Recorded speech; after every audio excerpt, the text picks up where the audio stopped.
아주 몽환적인 장면이 만들어지게 되는 거죠. 그 다음은 이탈리아의 카푸드 아쿠아라는 작은 마을의 호수입니다. 두 개의 방앗간과 거리, 주택, 나무까지 있어서 무척 신비로운 분위기를 느낄 수 있다고 하는데요. 근데 사진을 보면 이런 고생을 겪으면서도 참 갈만한 곳이 아닌가 하는 생각이 듭니다.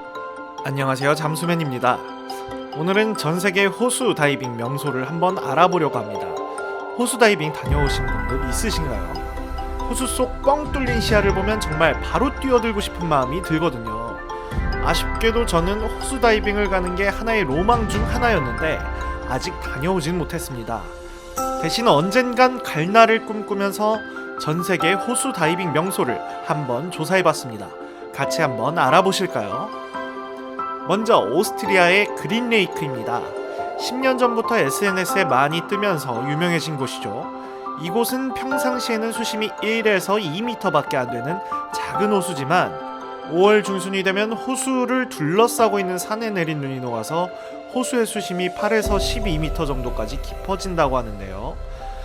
나무들이 새싹을 틔운 채로 물에 잠기게 돼서 물이 차올라 있는 5월 하순부터 6월 중순까지 약 2에서 3주간 아주 몽환적인 수중 경관이 만들어진다고 합니다. 호수 속에 다리와 벤치, 공원 인공구조물 등이 그대로 있으니까 아주 몽환적인 장면이 만들어지게 되는 거죠. 그래서 지금 보시는 사진처럼 공원을 둥둥 떠다니는 듯한 장면도 연출되고요. 뭔가 AI로 만든 듯한 신비로운 장면이 연출되는 것 같죠. 그런데 참 안타까운 소식이요. 증가하는 관광객으로 인해 호수 내에 환경 파괴가 발생해서 현재 스쿠버 다이빙을 포함한 모든 수중 활동이 금지되어 있다고 합니다. 2016년 1월부로 금지됐다고 하는데요. 아쉽게도 현재까지 언제 금지가 풀릴지에 대한 소식은 제가 찾지 못했습니다. 혹시 최근 소식을 아시는 분이 있다면 댓글에 달아주세요. 꼭 한번 가고 싶습니다. 가고 싶습니다. 그 다음은 이탈리아의 카푸드 아쿠아라는 작은 마을의 호수입니다.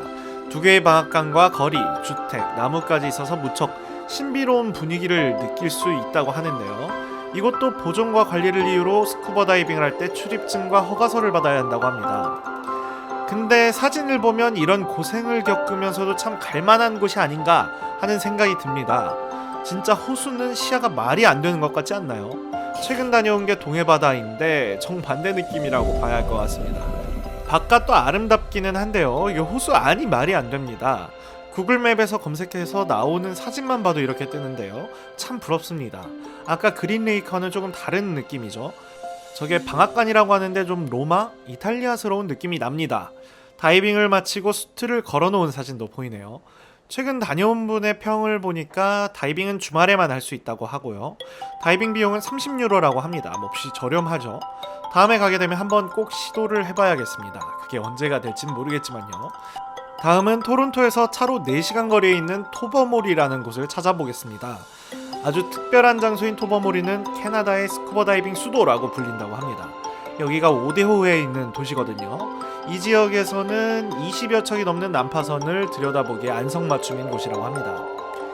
2020년에 한 다이버가 다이빙을 한 모습인데요. 이게 확실히 오데오가 상당히 큰 호수이다 보니까 시야가 그렇게 좋지는 않은 모습입니다. 좀 으스스한 느낌이 들기도 하고요. 그런데 진짜 난파선은 많은 것 같네요. 다이빙으로 유명한 곳인 만큼 리뷰도 많습니다. 패디 다이빙샵이 있어서 댄과 에이미라는 강사님이 교육해 주시는 것 같은데요. 초보자분들의 체험 다이빙도 자주 있는 듯합니다. 댄이라는 강사님을 극찬하시는 분들이 상당히 많이 보이네요. 다음은 조금 더 가까이로 가보겠습니다. 일본 홋카이도 지토세시의 시츠코 호수입니다. 시츠코 호수는 시츠코토야 국립공원에 속하는 칼데라 호수입니다. 약 4만 년 전에 화산 활동으로 인해 생긴 곳이라고 하고요. 둘레는 약 40km, 최대 깊이 약 360m, 평균 수심은 265m로 거대한 호수입니다.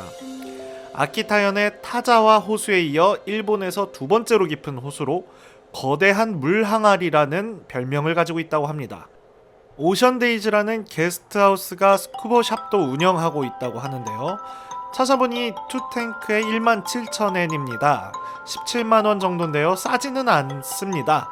다만 워낙 특이한 곳이다 보니 만약 갔다면, 여기까지 갔다면 이 정도 금액은 감수하고 다이빙을 해볼 수 있지 않을까 하는 생각이 듭니다. 영상을 보면 시야는 몹시 잘 나오는 편이네요. 매우 맑습니다.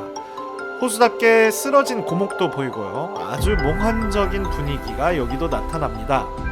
수초도 보이고 손에 민물새우를 얹어놓고 있는 분도 보이네요. 너무도 멋집니다. 앞서 알아본 것들과는 다르게 일본은 큰 결심 없어도 사실 갈 수 있는 곳이잖아요. 그러니 여러분도 혹시 이 영상에서 보신 이 호수가 마음에 드셨다면 한번 도전해 보시는 것도 좋지 않을까 싶습니다. 뭔가 부러워지기만 하는 시간이었는데요. 다음에는 꼭 직접 가보고 리뷰할 수 있는 시간을 가질 수 있었으면 좋겠습니다. 그럼 다음에 또 보고요.